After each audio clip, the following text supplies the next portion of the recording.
See Educators Run training helped me in several ways. One was by introducing me to other folks that were politically inclined or interested in politics all across the country, and also educators, and that's important no matter what side of the aisle they sit on, whether it's Republican or Democrat or Independent. We all share the common goals of promoting public education, and so being able to caucus with that group of people was instrumental. See Educators Run helped me be able to send a clear message, be able to identify my win number, and learn the skills that help me run a successful campaign and surround myself with people that would support me in the campaign. It was able to give me those skills and tools to be successful. The See Educators Run helped me to run for office in a multitude of ways, but primarily because it gave me the ability to see that someone like me, an immigrant, someone that didn't fit the demographics of the district where I ran, could win by giving me the necessary tools to have a winning campaign. The See Educators Run program helped me see the scope and sequence of the main components of what involves in a campaign, but they also gave you the time to get a jump start. And they also provided a space for you to connect with the cohort and other people that is doing the same thing, so you can help support each other and then support each other throughout the campaign. When I registered to run for public office, I had no clue what I was doing, and desperately on Google was looking for any sort of support I could find, and that's how I found See Educators Run. And diving into the training, it really gave my wife and I the opportunity to understand the basics of how we were going to do what we were doing, which felt impossible at the time. And that framework really guided us all the way till Election Day.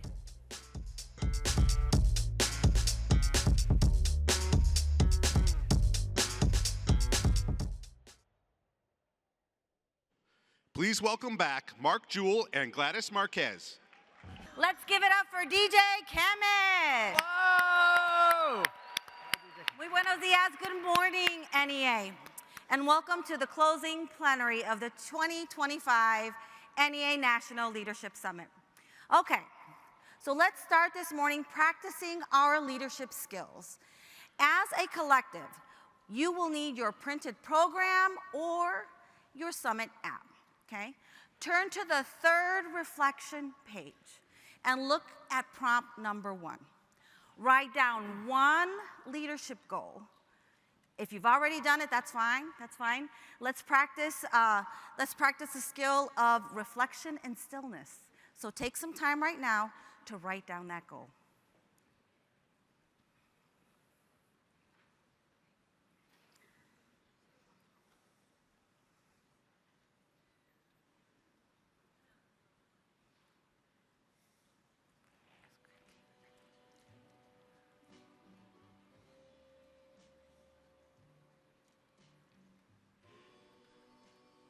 Okay, do you have your goal yet? I know you do. Your final homework assignment, team, is to create a plan to achieve that goal. If your goal is to learn how to improve your communication competency by learning how to be an effective messenger for different audiences, I bet your state affiliate can help with that training. If your goal is to deepen your social and emotional intelligence by sharpening your self-reflection skills, I know there's a training for that. And if you want to learn how to use your professional practice issues and professional excellence to grow membership, build capacity, and build power, I know there's a training for that as well. So just commit to your goal, develop a plan, and don't give up. Friends, we hope this weekend has inspired you. We hope that you've received new information, learned a new skill, or made a new friend. If we don't leave here and put our leadership skills into practice, we'll never create the capacity that we need to build and sustain our movement to promote, protect, and strengthen public education. On Friday, President Pringle issued a clear call to action to promote and protect public education. On Saturday, Vice President Moss's remarks reminded us to center love in our movement to protect and transform public education. And today, we will hear from our very own Secretary-Treasurer, Noel Candelaria, who will focus on the third pillar, which is strengthen. Now, one of the ways we can strengthen public education is by electing pro-public education candidates. This is one of the reasons why becoming a monthly contributor is so important. Thank you to everyone who has contributed to PAC. Thank you to all who have showed up this weekend to learn, to connect, and to organize. The next 4 years are going to be a long 4 years. But together we can come out on the other side, prepared, strong, and knowing we did everything to protect public education and all it stands for. So I am pleased to announce so far that I have some numbers that were just texted to me in my phone. So let's see. As of 10:15 a.m. today, we have 71 new reoccurring donors.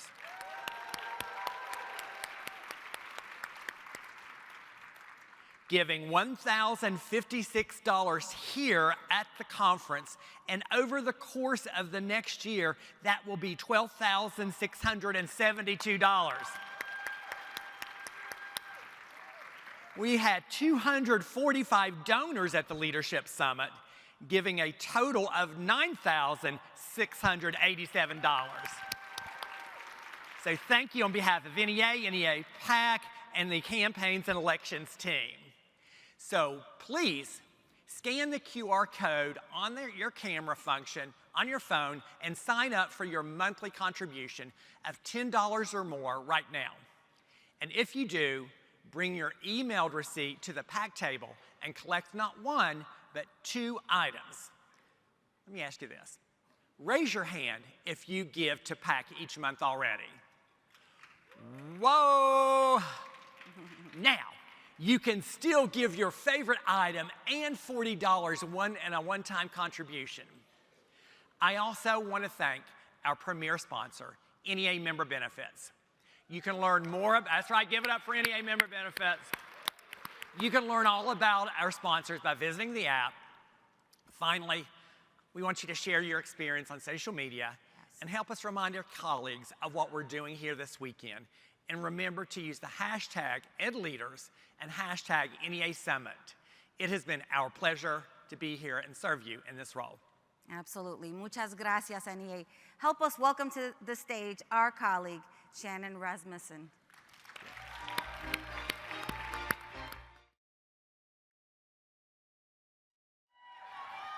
Good morning, Union family.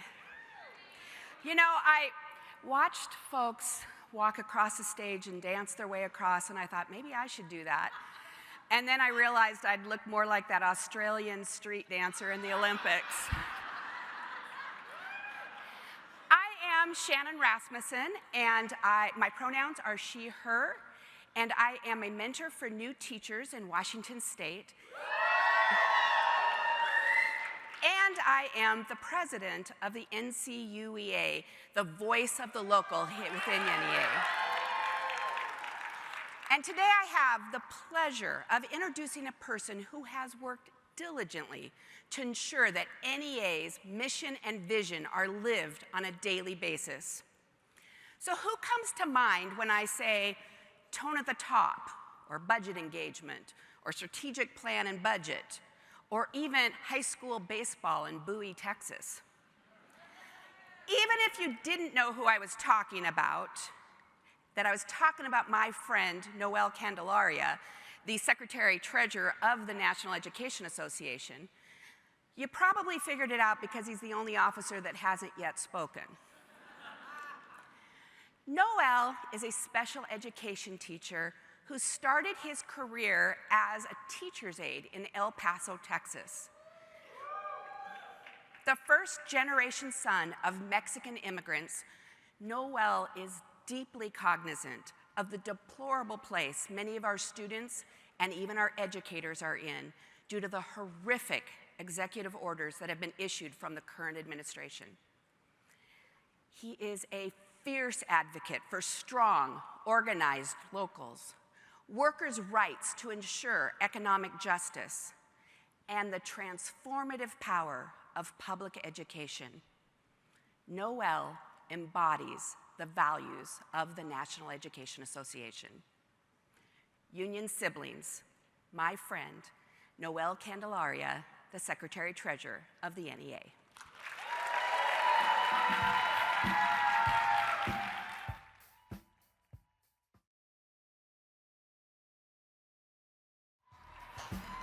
All right. Good morning, buenos dias, NEA. Yeah. Shannon, thank you. Muchísimas gracias for that amazing introduction. NEA, I am excited. Estoy emocionado de estar aquí con ustedes, to be here with you in Detroit, the Motor City, la ciudad del motor. Let's give it up. You know, as Shannon said, I am a proud special education teacher from Isleta in El Paso, Texas, and a proud English language learner. See, I love to start and share my native language, Espanol, because that is the language of my parents, right? The language of my ancestors, because no executive order or politician is going to delete or erase me, my parents, my ancestors, our native languages, or our history. That's right.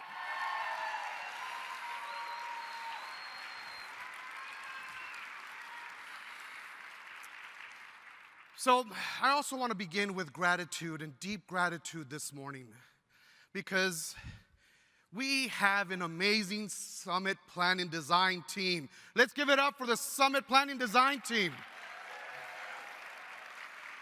You know, they were busy for months creating and designing this incredible experience and leadership development for you, our NEA leaders. And how about we give it up for our MCs, Gladys and Mark? Let's give it up.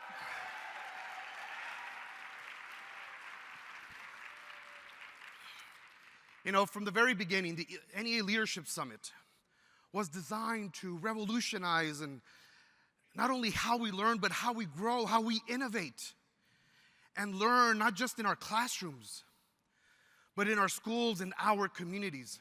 See, the 7 domains within the NEA Leadership Competency Framework were born with the intention of unlocking our full leadership potential so that we could become those catalysts for transformation and change that is needed in every single community. See, but the rest is up to us, right, as NEA leaders. Now, we have all spent the last 2 days connecting and learning and networking and sharing and inspiring and reinforcing our belief in the power of public education and the power of our union. But most importantly, in your power. Right, in your power and the power that we have collectively with each other. So now what? What's next? How will we become, as we learned from Dr. Ginwright yesterday, how will we become and lead in this moment? How will we use the tools and resources to lead in our locals and into that future that we know awaits each and every one of us? How will we turn the few that are in this space, because even though it's about 2,000 of us, there's 3 million, right? How will we turn the few of us here in this space at the NEA Leadership Summit to then go back home to organize the many back home in our communities? How will we promote, protect, and strengthen public education? See, that is up to each and every one of you and up to us collectively. But we must answer that question now, right? Because there's a sense of urgency. Because we know that with a stroke of a pen, this administration has been determined to unravel our work over the last 50 years. These decisions will not only turn back the clock, they will reproduce inequalities for our students and the communities that we all love and serve. You know, one of the proposals of Trump's new Secretary of Education, Yeah, you know, the one that wants to work herself out of a job, yeah, shame, right? But one of the proposals is to move the Special Education Services and IDEA implementation to the Department of Human and Health Services. Yeah, shame. Because we know what that means, right? It means that the rights of children with disabilities will be getting lost in the vast bureaucracy of a much larger program that we know will not take priority. And I can tell you that as a special education teacher and as a parent with a son that has an IEP, I know as you do that IDEA is an education and civil rights law, not a social service. That's why we must fight so that it remains in a department that is dedicated to education to ensure the strong oversight, enforcement, and accountability. See, that's why we must stay ready and why we must take action not just today, but every chance we get. You know, President Pringle on Friday did not mince her words when she reminded us that we as NEA will never and ever walk away back from our commitment to racial and social justice.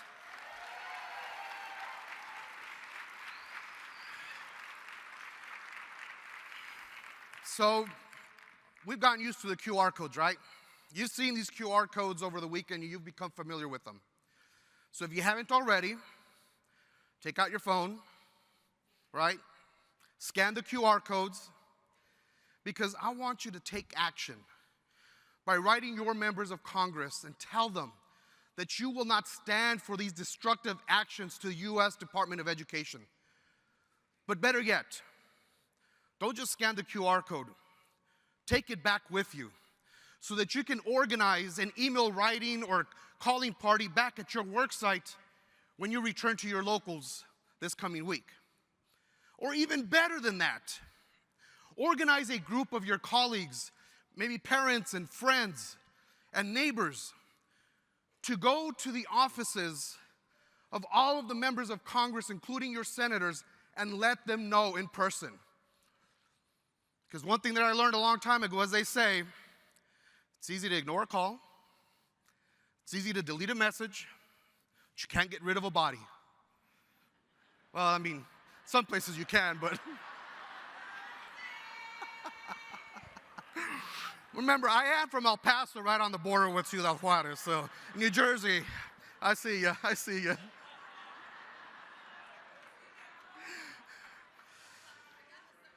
But we need you. We need you to share your powerful stories, the stories of your parents with us.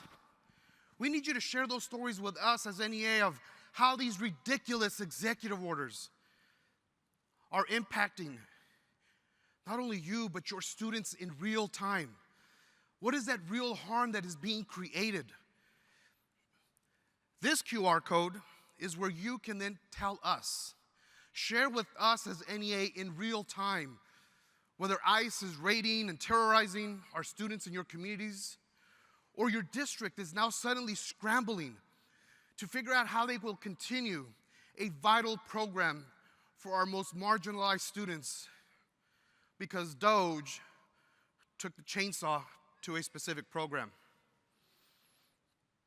Now, I've got one message for this administration. Les tengo un mensaje.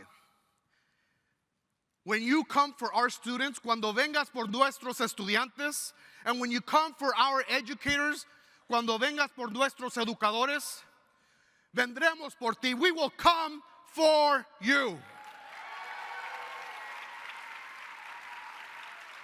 Because we are the NEA. And right now, we have a choice. We can either cower or summon the courage. Summon the courage to confront the attacks on our students, the attacks on public education and our democracy. We can either be spectators and be on the sidelines watching what's happening, or we can take this opportunity to organize and use every resource and find and identify new partnerships available in our community. Partners who believe in what we believe in. So NEA, it is up to you. And it is up to us collectively. Because moving forward, I want to invite you to do what you do best as educators. To do what we train and teach our kids to do. I invite you to use your imagination. Use that beautiful imagination as you lead and think about the possibilities. Think about what is possible, because we know that imaginative leaders step up to challenges by asking, what if and why not? Right? To inspire people and spark movements. So leaders that are with us here today, you are NEA leaders. Use that imagination. Use that imagination, because we know that leaders who use their imagination have more than a belief in a vision. They have conviction about that compelling vision and inspire others to take action towards achieving it. See, leaders who use their imagination push beyond the we can't to the yes we can, porque sí se puede, right? Sí se puede. Say it with me. Sí se puede. Sí se puede. Sí se puede. That's right. Sí se puede, because great leaders throughout our history have used their imagination to create a better future. Now, Dr. King, he used his imagination to envision a world where racial equality was a reality. And Cesar Chavez, he imagined a better world for farm workers that respected the dignity and value of their work. And in 1857, the NEA founders used their imagination to elevate the profession of teaching and promote the cause of popular education in these United States. See, I am here with you, standing in front as your NEA Secretary Treasurer, because of someone's imagination.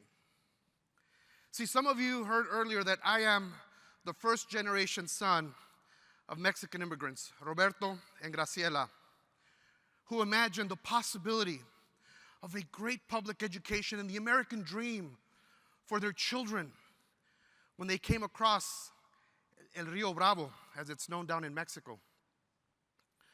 We cannot close the gap between where our nation is and where it needs to be for everyone without that imagination. See, it is up to us, NEA leaders. We must be the change makers, the agitators, the protectors, the leaders who will strengthen public education and plant the seeds of truth, equal opportunity, and racial and social justice. We must continue to tell the story of public education, because, as they say, seeing is believing. People need to hear us and hear our stories so that not only they can feel it, but they can touch it and feel that it's within their reach to be part of this movement to save public education.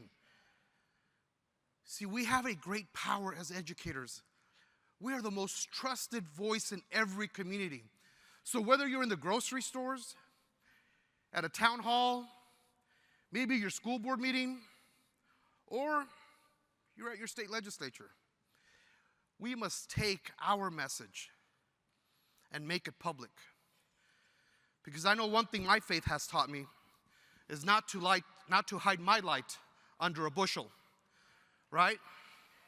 But use my light, which are my talents, my abilities, my love for humanity and public education, for the world to see, and let it shine brightly. See, if we do not tell our story and the story of public education, then someone else will. And from what we've seen so far, they'll never get it right. They haven't so far because it's not to their benefit.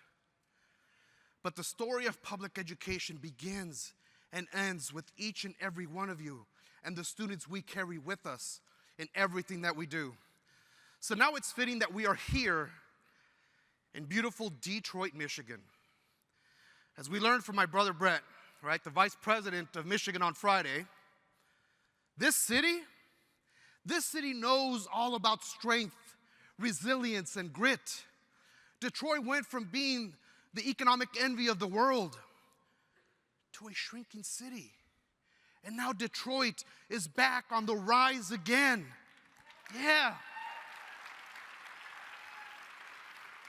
But how did they do it? See, they didn't just believe in the power to shape their own future. The leaders and citizens of Detroit have conviction about their power. And they decided that no one else was going to write the next chapter of their story. See, they have conviction about that vision for their city. They have conviction about their mission and core values. And they are battling back one neighborhood and one community at a time.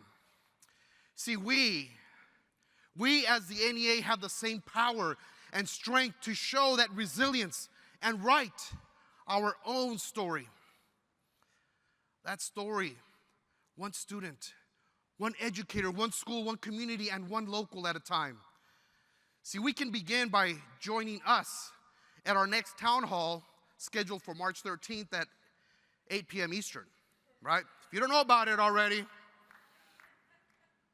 write it down, okay? But make sure you also invite someone and share that information with other members and leaders in your work sites and locals. And I know that you also heard earlier, but we're also working to coordinate and launch walk-ins across the country on Wednesday, March the 19th, to show every community, every elected official from the school board to the White House that we will collectively protect our public schools and our students.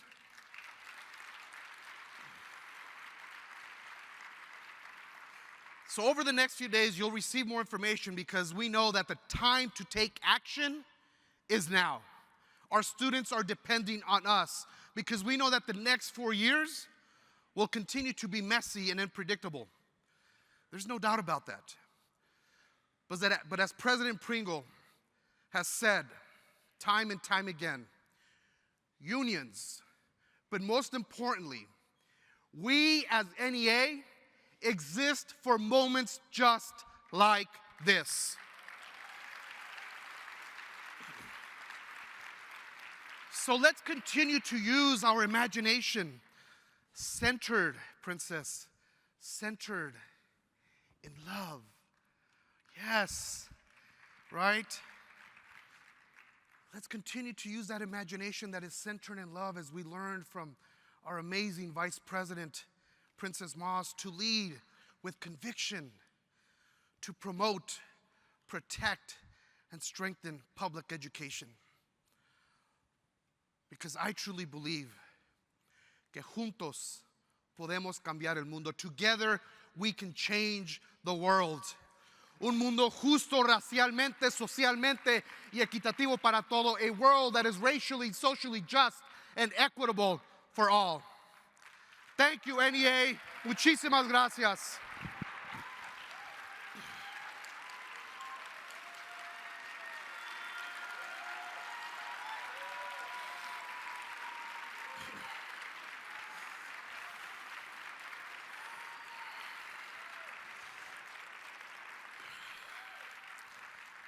So now joining us this morning, here to help us make sense of what is going on in the world and how we can imagine, right? Imagine a better future, not only for our students and public education, but for this great nation, is Dr. Heather Cox Richardson. Yeah.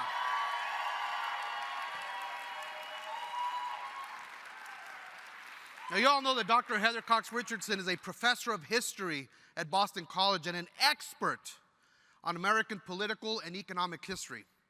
She is the author of the best-selling book, Democracy Awakening: Notes on the State of America. So without further ado, NEA, let's give it up and welcome Dr. Heather Cox Richardson to the stage! Woo!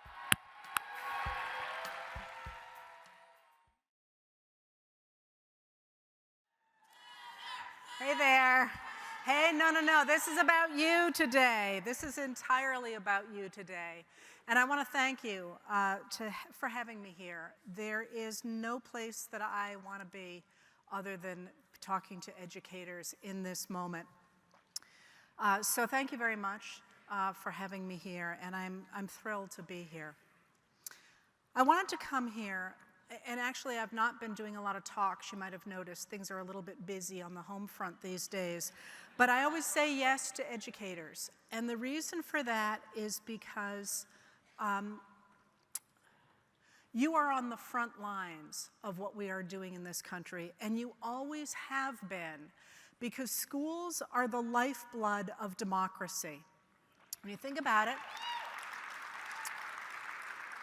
the Founding Fathers had this radical idea of a nation based not in religion or in tradition, as they had been in the past, but based in law. Where is the King of America? Thomas Paine asked in Common Sense. I'll tell you, friend, so far as we approve of monarchy, in America, the law is king.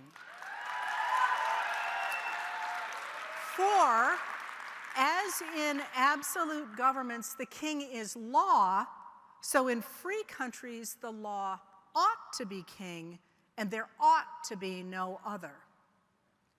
So what they were trying to do is they were trying to create a nation based in the shared ideals of the Enlightenment, the right to be treated equally before the law, and the right to have a say in your government.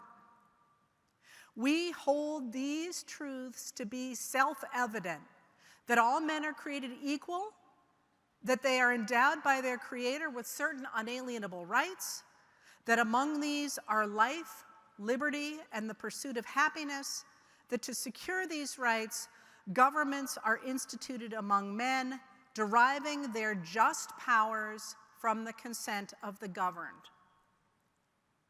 That is still such an incredibly radical concept.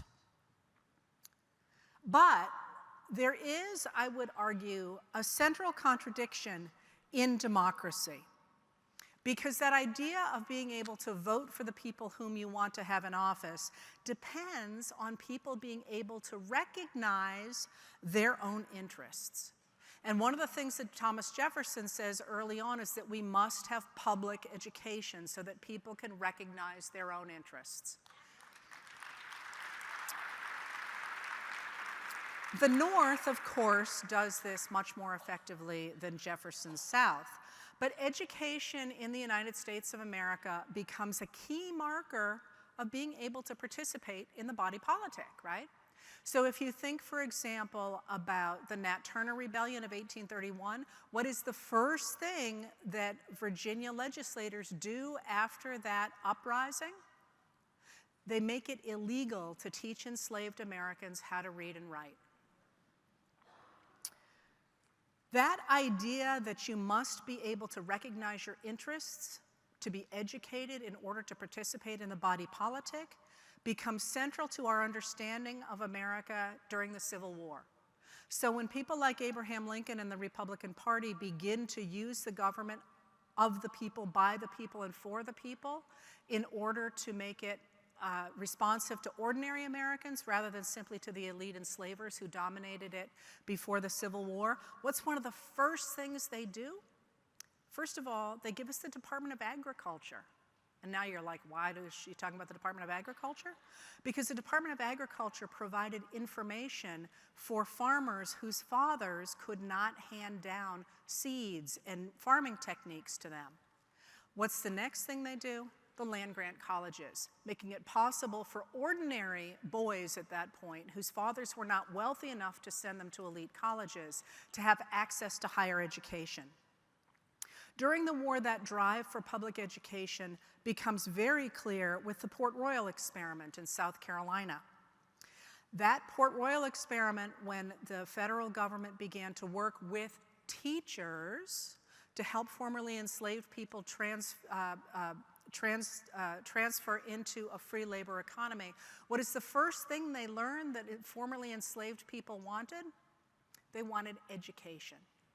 The cry for education of formerly enslaved people finally led the Freedmen's Bureau to establish more than 4,000 schools, and to employ more than 9,000 teachers, and ultimately to instruct almost 250,000 formerly enslaved people in the American South before the Freedmen's Bureau disbanded. Republicans recognized how important schools were. Most people don't know this, but in 1866, they expanded the Freedmen's Bureau bill, and they tried to provide free public education all across America based in illiteracy rates, which would have helped primarily the border states, not just the Deep South states, but the border states as well. And Andrew Johnson vetoed it, recognizing that education was so popular that if, in fact, the Republicans provided public education for people, that he would never have a political career going forward into the future. And so that was one of the major reasons that he vetoed the 1866 Freedmen's Bureau bill. Nonetheless, after the war, people continued to try and get an education, women especially. By 1870, women made up more than half of high school graduates.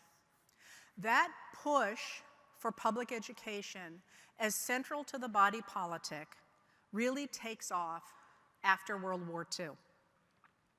It does so through the GI Bill, of course, and it does so by increasingly providing money for schools, especially after Sputnik in 1957 made legislators in America concerned that American children were falling behind in the space race.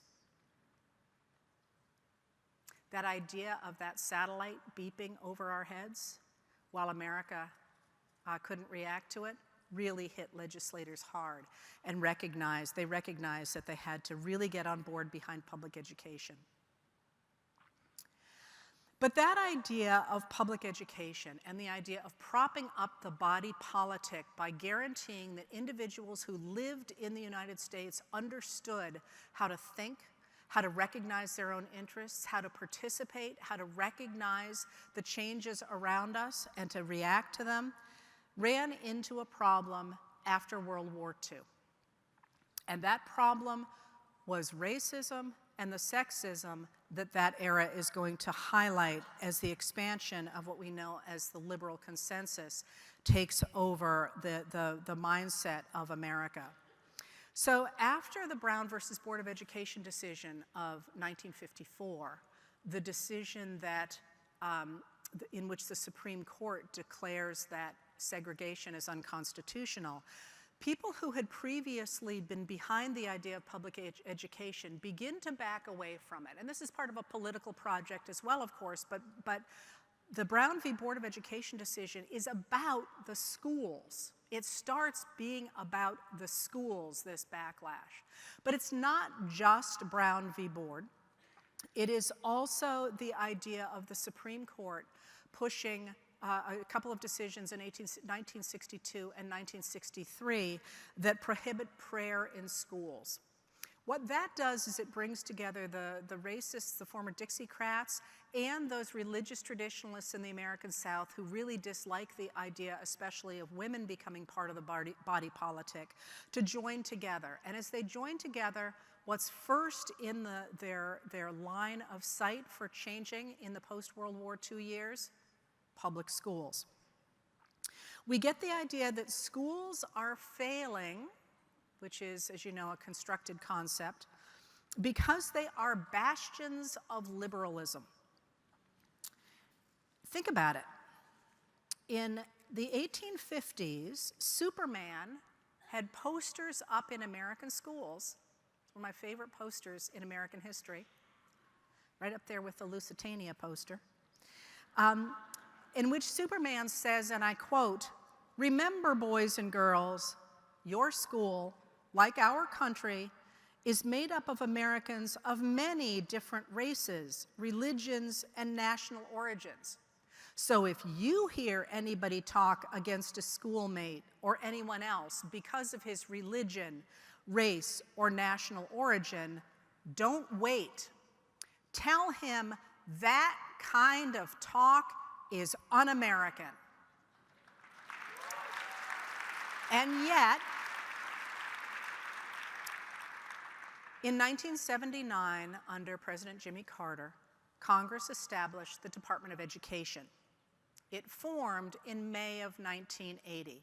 And in his campaign for president in 1980, soon-to-be President Ronald Reagan promised to get rid of the Department of Education because he said it and public education no longer served family values. Instead, he called for vouchers that take taxpayer dollars and take them into the private schools, and called for school prayer, among other things.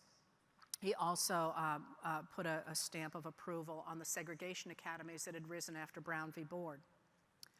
I would argue that right now in the United States, we are seeing how this fight has played out between the idea of an inclusive body politic in which people are educated and know what they want for their democracy, and this backlash that says that public schools are dangerous and that students should be in private schools where taxpayer money supports, for example, religious education. And I think we are seeing it really dramatically in this moment with the new confirmation of Linda McMahon as the head of the Department of Education, and her, you know, so I'm talking about education here, and education is like so key. But doesn't a little part of you want me to do a deep dive on Linda McMahon? But because she's the brains of that operation, just saying. But that's not, I actually have something important that I want you to take out of here with you, because we're it, right? So we're seeing how this plays out right now because, of course, one of the things that the Trump administration, especially under Linda McMahon, has said they will do is get rid of the Department of Education. And that has many, as you know, many different aspects to it, but one of the key parts of it is going to be the cutting of the funding for less affluent schools and for students with special needs as part of welcoming them to the body politic. It's an extraordinary reworking of an American democracy to say that differently abled kids and poor kids should not have the education to enable them to participate in the body politic. Even more than that, though, in this moment, I think the calls we are seeing for a new curriculum are an attack on these Enlightenment values of democracy. So if you look, for example, at the Florida Social Studies curriculum that came out a few years ago, it's got copycats in other states as well. That curriculum describes a world, and by the way, it's not a history curriculum, it's a social studies curriculum, and there are a number of different aspects to it. So taken as a whole, what it does is it describes a world in which the white male founders of the United States embraced ideals of liberty and equality. And it, of course, falsely attributes those ideals primarily to Christianity rather than to the Enlightenment. And it also indicates that the country's leaders never faltered from those ideals. The guidelines say that students will, and I quote, learn how the principles contained in foundational documents contributed to the expansion of civil rights and liberties over time, and, another quote, analyze how liberty and economic freedom generate broad-based opportunity and prosperity in the United States. In these curricula, enslavement is a labor system, and it's much like any other in the world, including systems in Africa. I don't feel like I need to say it, but I should say this is just completely wrong. But this system does not, in their telling, involve either racism or violence. And any suggestion otherwise hurts the individual freedom of students, by which they mean white kids. All in all, in these curricula, racism doesn't matter to the US and to US history because, and I quote, different groups of people, for example, African Americans, immigrants, Native Americans, and women, had their civil rights expanded through legislative action, executive action, and the courts. People are saying it's a joke, but listen to that language, and those of you who teach writing, listen to the passive voice. That use of passive voice, African Americans, immigrants, Native Americans, women, had their civil rights expanded through the law, the president, and the courts. That use of passive voice, I think, identifies how these standards replace our dynamic and powerful history with a political fantasy. In this telling, centuries of civil rights demands and ceaseless activism of committed people disappear. Marginalized Americans didn't work to expand their own rights. Those rights were expanded. The actors, and presumably they are white men who changed oppressive laws, are off stage. And that, I think, is the fundamental story of these new curricula. Non-white Americans and women contribute to a country that is established and controlled by white men, and they do not shape it themselves. So as teachers, what do we do in this incredibly fraught moment? There's two ways to look at it. And the two people that most embody these two ways to look at how one teaches in a moment like this that I like to rely on are Arthur Schlesinger Jr. and John Hope Franklin. So Schlesinger was associated with the John F. Kennedy administration and really worked in public to support their policies and to advance their initiatives, and he was closely identified with the Kennedy administration. John Hope Franklin, in 1978, wrote a piece for the history teacher called The Historian and Public Policy, and he takes a really different stand than Schlesinger did. Although he was such a gentle man, as well as a gentleman, he doesn't explicitly take on Schlesinger. Instead, he starts from the basic profession of history and the basic profession of teaching. He insists that historians and the people who are teaching history should not get involved in explicit political projects. He insists on a rigid adherence to the facts. History is the study of how and why societies change, and to that end, historians must be ferocious, he says, in exploring the past based in sources, even when it takes them someplace they didn't expect. And this happens to me all the time. If you've taken a look at my history of the Republican Party, I thought I was going to have an entire chapter on Nixon and the book was going to hinge on him. When I got into it, it turned out that Nixon was not the major player I thought he was, and he has just a section of one chapter. Killed me. I would argue that doing that holding tight to sources and to holding tight to what we are trying to do in teaching our students who need to participate in a body politic how and why societies change is not necessarily, as I say, a popular place to be, but it honors the Enlightenment principles of the United States of America. That, of course, is its own political project. It's the one in which I'm engaged, but it is one that seems, thank you. It is one that seems objectively genuinely neutral, and offers us this chance of a shared national purpose again, the defense of liberal democracy, something in which we should all be engaged in these days. And I would say that the concepts of American democracy remain vital in our era, perhaps more vital than they have been in the past 40 years. And if you don't think those Enlightenment ideals, the idea of being able to have a say in your government and being treated equally before the law are important, talk to people in Ukraine or in Belarus, or the women in Iran and Afghanistan. Ask them if the right to the self-determination matters. And look within us. We are losing it here at home as well. And if we are going to rebuild it, it's going to be up to people like us. Teaching those fundamental principles of having a right to a say in your government and a right to be treated equally before the law and a right to understand what your interests are key to human self-determination.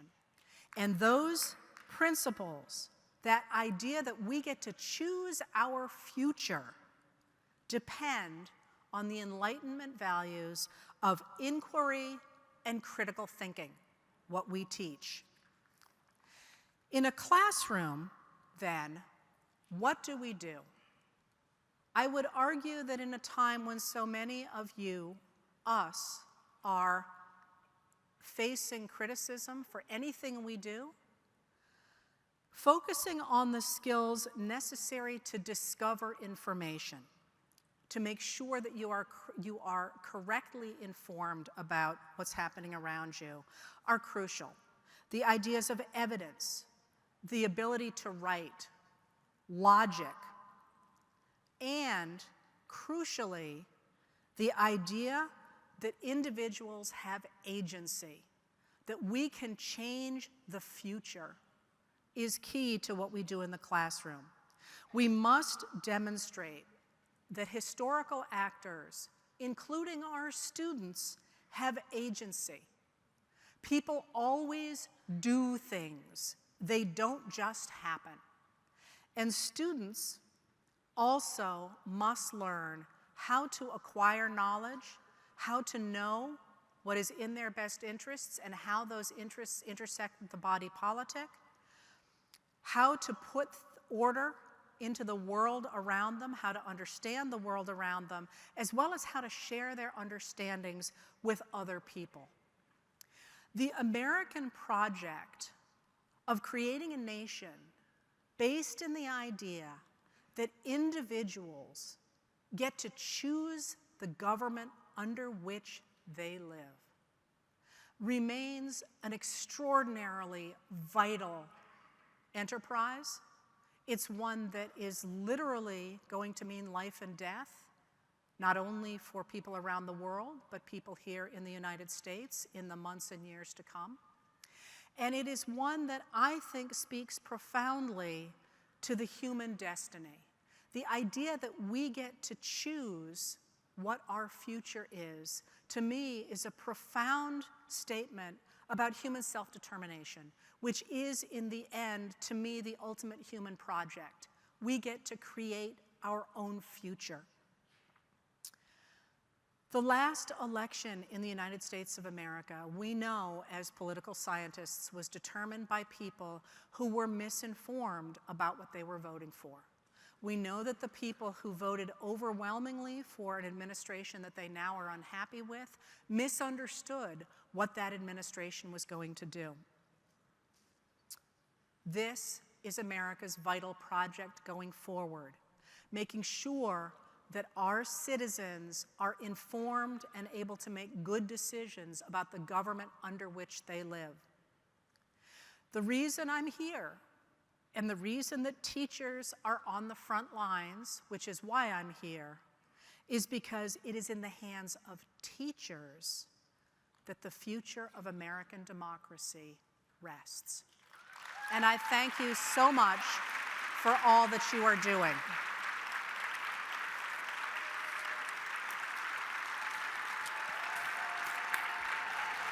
Thank you for all that you are doing. God bless and Godspeed.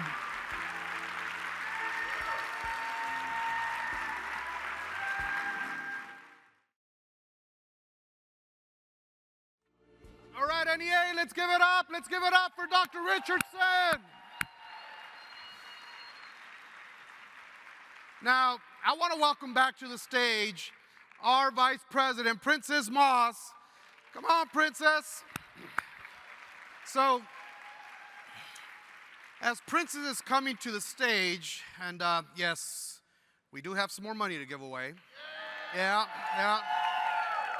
So before we do that, though, we can't have a room and this many people in this space and not have some birthdays here this weekend, right? So I know of one birthday myself. My state president, Ovidia Molina, is celebrating her birthday today. So if you are celebrating a birthday this weekend, stand up, yeah. All right. What do you think, Princess? All right, ready? 1, 2, 3. Happy birthday to you. Happy birthday to you. Happy birthday, happy birthday. Happy birthday to you.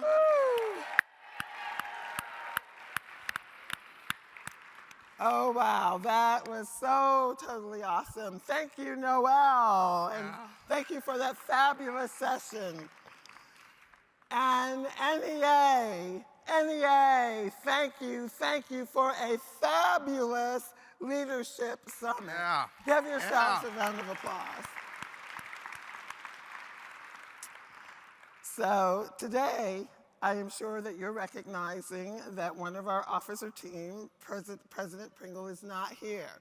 Well, today is the 60th anniversary of Bloody Sunday. So President Pringle traveled to Selma, Alabama yesterday evening, and she is going to walk across the Edmund Pettus Bridge along with other activists.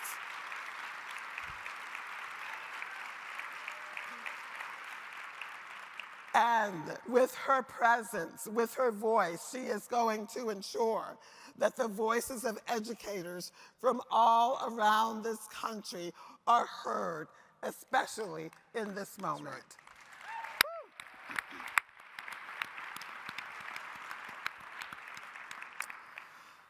So we're going to give away some more prizes from NEA member benefits. But we love giving away prizes, and this will conclude our session for today. And as you depart, please don't forget to love yourself. And please remember, giving the people you love the absolute best version of yourself is pure love. Yeah.